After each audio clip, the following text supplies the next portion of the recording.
So the concept or the term "by any means necessary," if we put that in the context of a liberatory, ecological, or animal movement, what would that mean to you? Where would you draw a line of what any means necessary would mean? It means no holds barred. Yeah. All the way to killing human beings. And so then the second half of that is it an acceptable basis of thinking about this struggle? It's not from my point of view, right? Let me clarify one thing too real quickly. Something I said may have caused a misunderstanding on a really, really important point.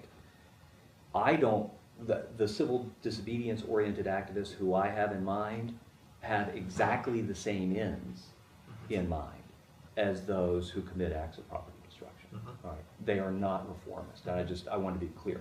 You mentioned reformism a couple times, and I wanted to be clear that the activists who I'm speaking about do not have as an end goal reforming our current political, economic, and other systems. They want to see wholesale change. Okay. Leslie, to you, by any means necessary? I was after I got this award at the Western New York Peace Center dinner, and for Activist of the Year or something like this. Funny, I don't usually get stuff like that. And the keynote speaker was from Amnesty International. The keynote speaker heard I was going to get the award and actually canceled being the keynote speaker because they didn't want to share a stage with a terrorist, much to what you're saying here. Yeah. And so there was this drama that unfolded locally here in Buffalo around that, and so I ended up going to. I think that's very shameful for Amnesty International. And I wanted to expose it, so I ended up going to all these private meetings with the West New York Peace Center, trying to convince them to give me their blessing to go public, which I actually did. Amazingly, was able to do that, crowning jewel of my life.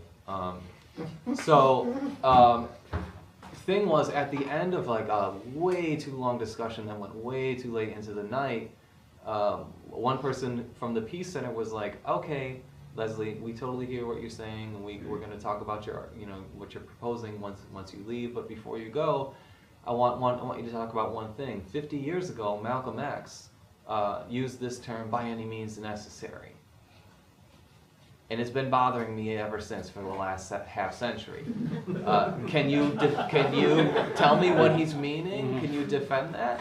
And I was, my initial response was, well, if I answer that question, isn't it going to tarnish like your vote on whether I can go public with this completely unrelated issue about Amnesty International throwing radicals under the bus?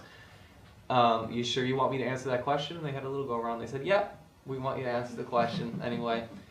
And so I did, and the way that I answered it is pretty much the way I would answer it now, which is that the most important aspect of that phrase, which is also probably the most overlooked aspect, is the word necessary.